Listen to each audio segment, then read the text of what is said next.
Welcome to this edition of Talk with TAS. I'm your host, Dr. Teresa A. Smith, Dr. TAS. I am welcoming back today Felicia Kelly Brookins. Felicia is an award-winning author. She's a screenwriter. She's a cultural healer, and she's a literary force. She's here today to unpack the quiet wounds of silence in our homes and how we build emotional wealth for our children and ourselves.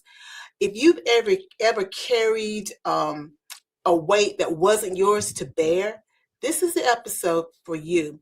Today we're talking healing, we're talking truth and transformation. Felicia, welcome back to the show. Thank you, Doc. It's always nice to be here with you. Well, I feel that anytime that you're here, we're going to have some meaningful conversation that's going to be so helpful for others.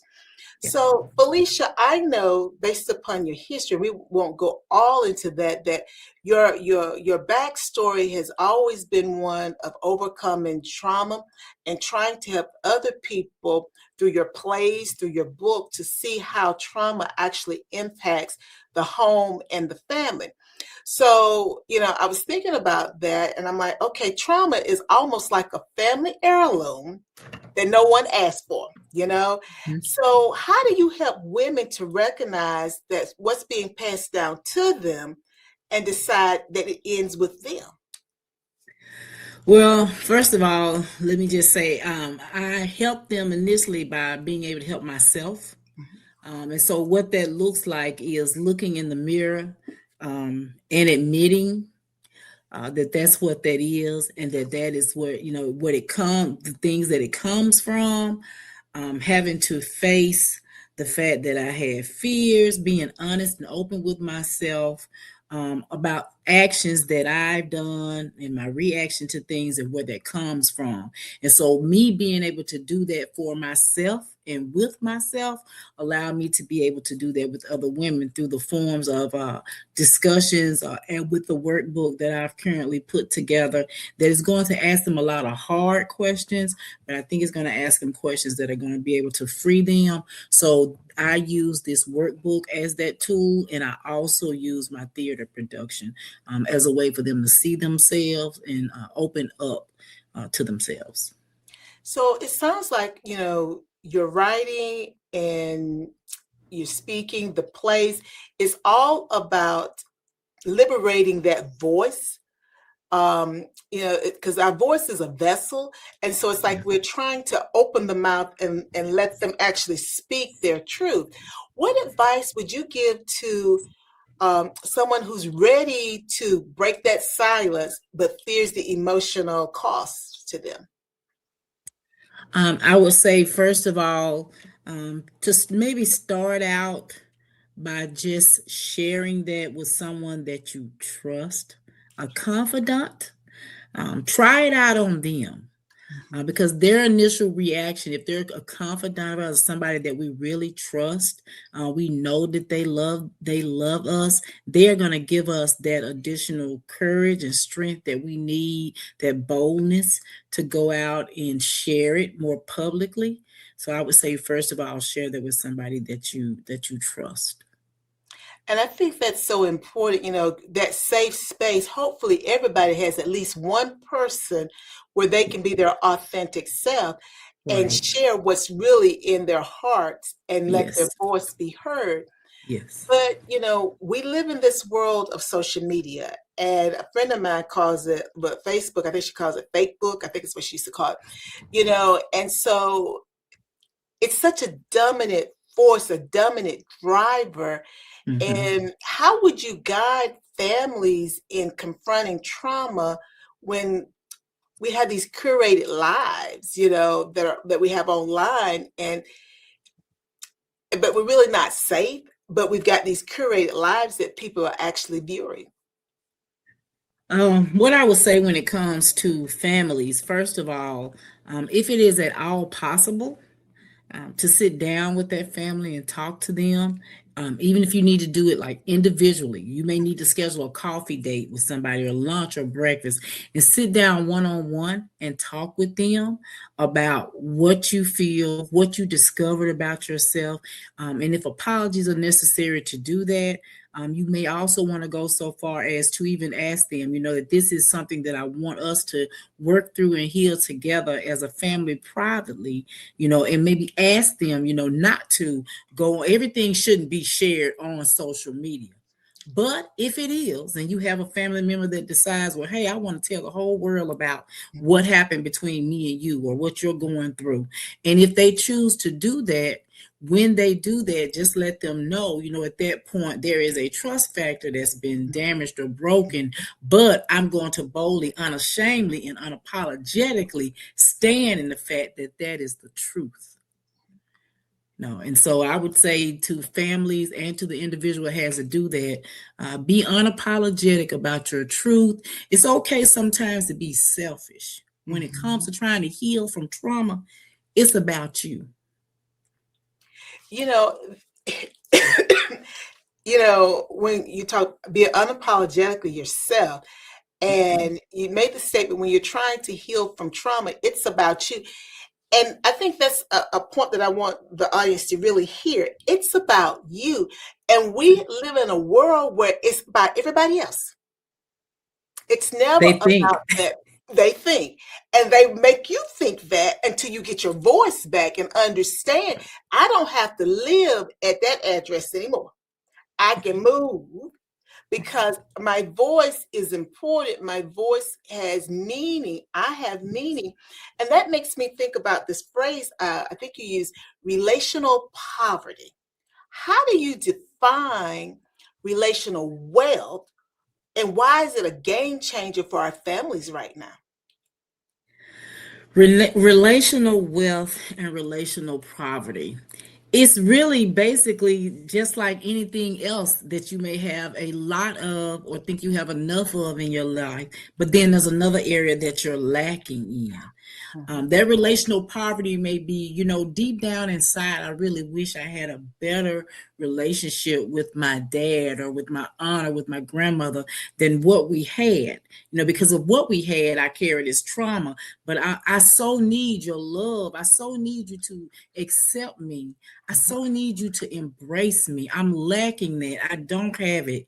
And I need it so much from you. Now, this other person, maybe grandma. Oh, grandma gives me all love and more. She just spills it over. I'm full of it. But this other area where I'm lacking, it's affecting everything else that I do. And maybe before I didn't even realize that's what it was, but then I started to step back and notice.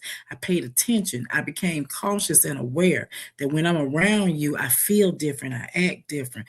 Why is that? And I had to honestly say to myself, it's because I desire so much for you to love me and listen to me. And Felicia, I love those terms, relational poverty, and then relational wealth, because we often inherit our relationship blueprints from our mothers, our grandmothers, and our fathers and grandfathers, but we inherit it from our elders. How, though, can women rewrite those blueprints while still honoring where they came from, or their truth, their authentic self? Well, I think I can speak for me personally. The rewrite began with making a conscious decision that I would rewrite the way I handle things. I would rewrite the way I respond. I would rewrite the way I have relationships with different people, my fiance or boyfriend or husband. I would rewrite that myself. It began with a conscious decision to do that. That it stops here with me. This intergenerational trauma, this thing that's going down through the bloodline, whether it came through to mama or dad through their mom or dad, it stops with me. And it also, I think it takes you remembering how you felt when it was done to you. That for me always, how did I feel when that was said to me or done to me in that way?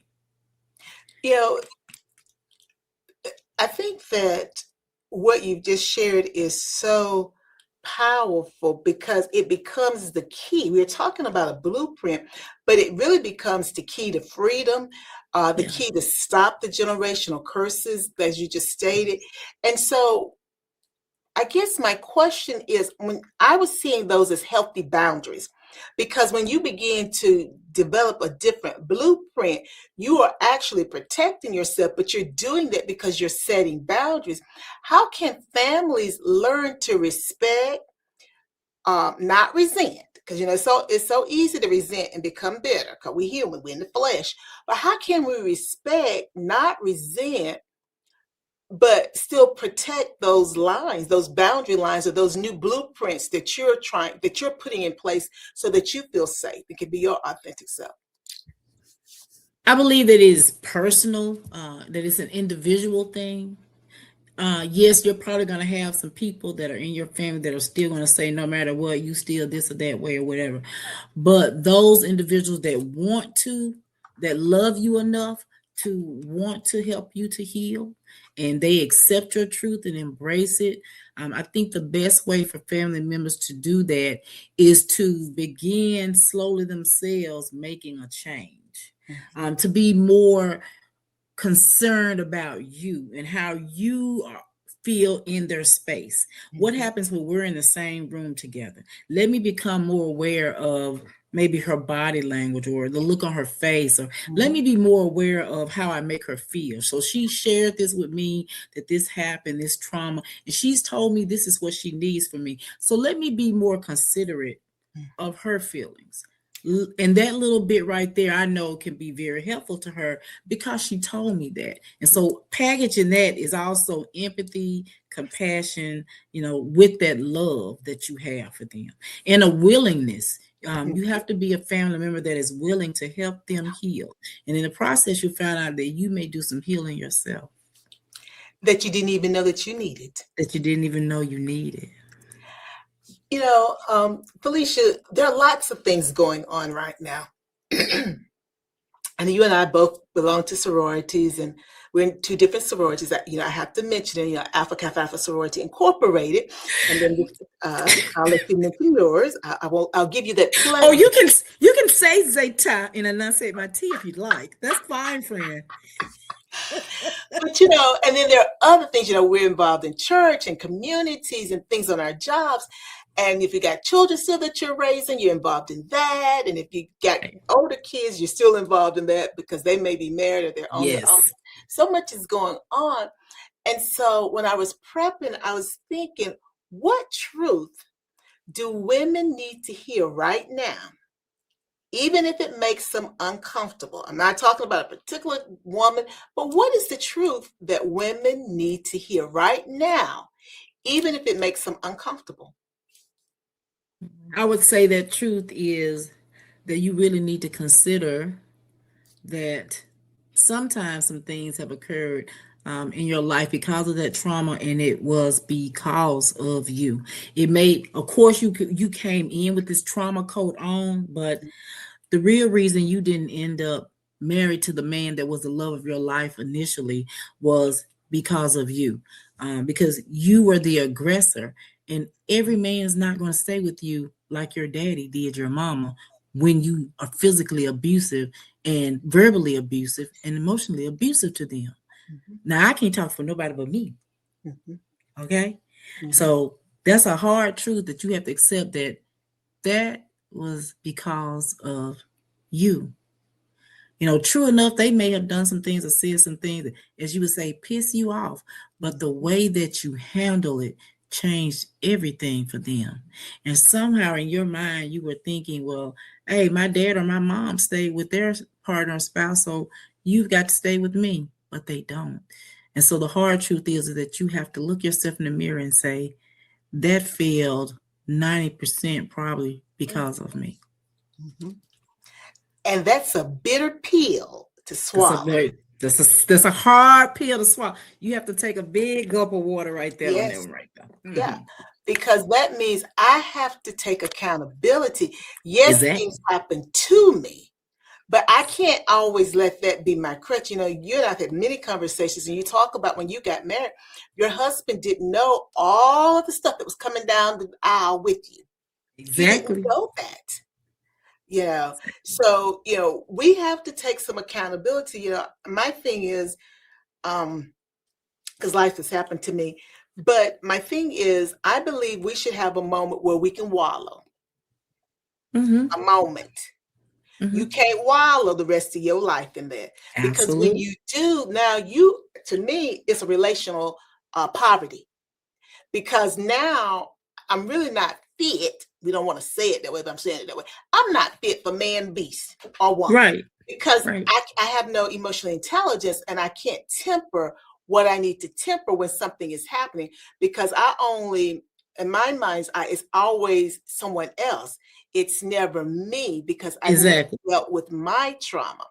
So, now this didn't just happen overnight, guys. So youth mental health is a national concern. We've had some conversations about that. What's the connection between a child's well-being and the mother's unhealed pain? Help me, somebody. That right there is a fully loaded question. I would start with, again, I have to go to my own personal experiences. When it comes to being that child that is the one that is around all the trauma, all the violence, all of the abuse, the effect of it can be not only mental and emotional, but it can be physical. And it takes, I would say, you maturing and stepping out into this world and becoming involved in other relationships to even start to consider the fact that, oh, mama or dad they were traumatized themselves. What did grandma, grandpa, maybe an uncle do to them that made them react the way they did? Because now I realize this is learned behavior, and it's so common. And so you, as that child, when you step outside that door, I always say, now you have to go have relationships with other people. And it's in that time, if by the grace of God, you get a chance to open your eyes and your mind and say, my mom was unhealed because of some things that happened to her. And so with that will also come the forgiveness. So the connection is, I think, in the knowing. It's in the knowing. When you become aware, then you know. And that's the connection. And it's still going to be a hard pill to swallow, because mama and daddy may never come into the knowing. Oh, yeah. Right. Light. Right. But you still got mom and daddy. You still got to interact with them. But you can't let their trauma now make your trauma even worse, because you already had trauma because you were growing up in a home where the person had unhealed trauma. But then now you're an adult and they still got unhealed trauma, and you're trying to heal. Where do I meet them in the middle so that I can have a decent relationship with my parents or whomever it is, knowing that person, they're still further, they've got a little ways to go on their journey to healing, and you may be further down the road. And access to mental health care is limited. Yet we know that technology like AI now is stepping in. What's your take on this, and where does self-worth fit in?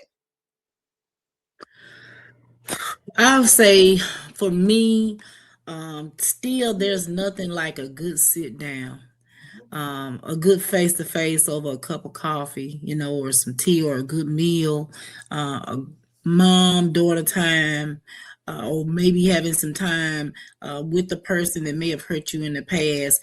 And as you go into that space with them, now that you can, as the old folks say, treat them accordingly. You treat them like you know what I'm saying? I understand now a little better why you're this way. So when you say those things, or something you say or do triggers me, I can still respond differently, because now I know why you act that way.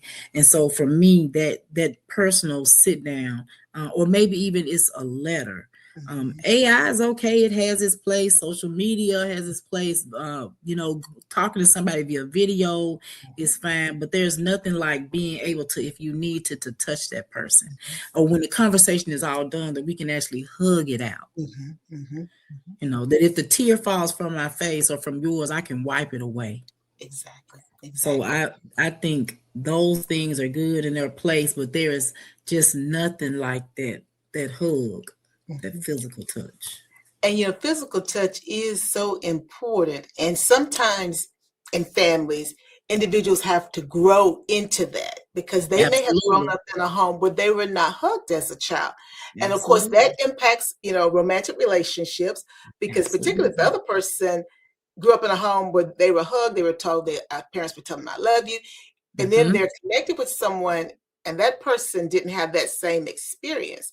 Mm-hmm. Again, it's about, being able to hear without having passing judgment so that you can then begin to make some shifts and respecting that person's perspective of what their journey Right. has been. And it's interesting you mentioned that about how people grow up, because that brings me back to when I was dating my husband and when I married him. One of the things that was strange to me was he would talk to his mom, his sisters, and they were always in their conversation with "I love you, I love you," and I was like, "What are you saying? I love you? Every time you talk on the phone, you say I love you." But that he grew up with that, and so he was used to that. Mm-hmm. We didn't do that. I was, mm-mm. But again, I made a conscious decision. So when I talk to my son on the phone, or if I'm here in the house with him, he's used to that now because I say, I love you. Whenever we hang up the phone, even with my husband, we say, I love you. So now it is commonplace to me. I'm used to that. But that was so different from me. I was like, that's your sister, your mom. Why you always say you love them when you talk to them on the phone? But he grew up like that. And it means something. Yeah. Because if he were to get off the phone and he didn't say it, I mean, something's off. what's wrong? Yeah, Yeah, something's I'm so wrong. used to it now, right? Mm-hmm. But again, that's that thing you're used to. Just like the opposite could be, Yes. I'm so used to the trauma. I wear the coat, I don't even know that I have it on anymore. Mm-hmm. And that's a really good example. And it makes me think about our policymakers, because if they really wanted to help our teens, what's the one thing that you think might be missing when it comes to understanding the power of the home environment? Because that's what we just talked about. That home environment. Your husband grew up hearing, I love you. Well, okay, love you. You didn't grow up hearing that. I didn't grow up hearing that every time we got off the phone. I didn't grow up hearing that. So it's a shift for me as an Exactly. adult. So when we Yes. talk about, teen mental health, we know there's a rise in suicide rates, in particular men, boys. So what, for policymakers, what would you want them to understand that's missing when it comes to understanding the power of that child's home environment? When it comes to policymakers, first of all, I would say I think we would be surprised at how many of those same policymakers were dealing with the same kinds of things in their homes. And so I think the common denominator in all of that, whether it's the policymakers' home or it's ours, is that people would rather just go along to get along than to have to deal with the pushback of trying to be different and do what works. Even with the policymakers, they make these policies, based on, well, this is just the way things are right now, and this is what's accepting. This gets the least pushback. So let's just do this, because they don't want to stand up for what is a basic foundational right that is really in the end going to make this child a better adult and help them to be able to have better relationships. It's going to help them to be respectable, have dignity for themselves, have high self-esteem for themselves, to respect others. But you don't want to do those things. You want to take the easy way out, and say, oh, well, you can't too much even say anything to your child. Just let them be themselves and do themselves. But they are children, and they still need what grandma gave us when it came to instruction and correction. Yes. Should it be done in an abusive manner? No. Mm-hmm. But you still should do it. That child is just that. They are children, and you are pouring into them. They're seeds. They're still growing. You're going to have to cultivate. Sometimes you got to pull some weeds. Sometimes you got to do a little cutting and pruning. And that pruning and cutting is what they don't want to do, because they don't want the backlash from it. And Felicia, we've just begun this conversation, and you've hit it on the nail. They don't want the backlash. Policymakers don't want the backlash from it. But when you start looking at the epidemic that we're facing, we need to bring our parents together. We need to bring the educators together, the youth, because they can speak, and we need to hear their voices and understand it from their perspective. And of course, the lawmakers. We need to bring all of these people together, because people talk about a lost generation, but it's not a lost generation. It's generation. It's generations, because we're losing people in every generation, because we still are not addressing the trauma, and people are still afraid to talk about it, even at 60. Mama, they may not even be living anymore, but they're still uncomfortable. Very It doesn't feel good to relive that when you never, talk through it. Or if you thought that you were healed and then you realize you feel something, and it triggers you and you say, I haven't felt that in years. Where does that come from? But when it happened, it grabbed me. Yes. I'm just speaking for me. Just a couple of weeks ago, it's interesting we're talking about this. Just out of nowhere, I just had this dream, and then when it grabbed me, it was so tight. And I said to myself, I wonder if anybody else, when they deal with this, what about these people that feel this fear? Do you really know what real fear feels like? I'm not talking about just being scared. I'm talking about the gripping, paralyzing effect of real fear, to the point that when you wake up, you are exhausted and tired and you feel it all over your body. What is that? Where does that come from? That's a real fear, a real thing. And so, if you have thought you've done all the healing you could do, sometimes it may be just a little residue of something still there that can affect you. You have to choose how you're going to deal with that when you wake up in the morning. Now, that feeling had taken over me. It could have caused me to be in a really bad mood the rest of the day and be grumpy. But I chose to acknowledge that that's what it was. It was surprising and snuck in out of nowhere. But I also was aware and conscious of the fact that it's not their fault, my husband or my son. And so I have to deal with them in a manner that still shows, love and respect, and also take care of myself. So that's a lot to unpack in just that. Sometimes you still have some residue, but you got to acknowledge it. In order to sweep up the dirt, you got to realize the dirt is there on the floor. You know what I'm saying? You got to see it, look at it, and there it is. And, there it is, Felicia. I thank you for being so transparent and vulnerable with the audience, because you're right. Sometimes we think, okay, I'm done with that.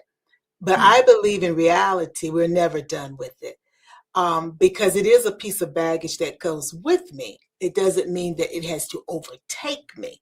Exactly. And I have to stay very aware. So as you talked about, when something triggers me, I get on that immediately, so it doesn't become a snowball effect, in understanding that that's my trauma that I got to deal with.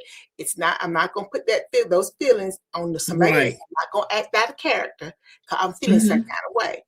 And I think that that's so important. And I appreciate your sharing that with the audience. Now, Felicia, I know that there are going to be people who want to continue this conversation with you. How can the audience stay in touch with you? Well, I am on Facebook at author Felicia Brookins, if they want to connect with me and follow my page there. Also, they can email me at authorfeliciabrookins@gmail.com. All righty. Well, Felicia, author Felicia, you have been an inspiration to many, and thank you for still championing the needs of our teens, because they need that safe space, and you are constantly trying to figure out how to provide that so that they can talk about what they're experiencing. And that is so very, very important. So again, thank you for coming on Talk with TAS and sharing these resources with us. And I know the audience, they will follow you, because I know that we've planted a seed, and that's what we want to do, is plant a seed that if it's nurtured, it will grow, and someone will receive the fruit or whatever that tree is bearing that they need. And some child will greatly appreciate that they did. Yes, absolutely. Well, to my audience, thank you for joining me and Felicia. And before you go trying to take care of someone else, please make sure you take care of yourself first. Bye now.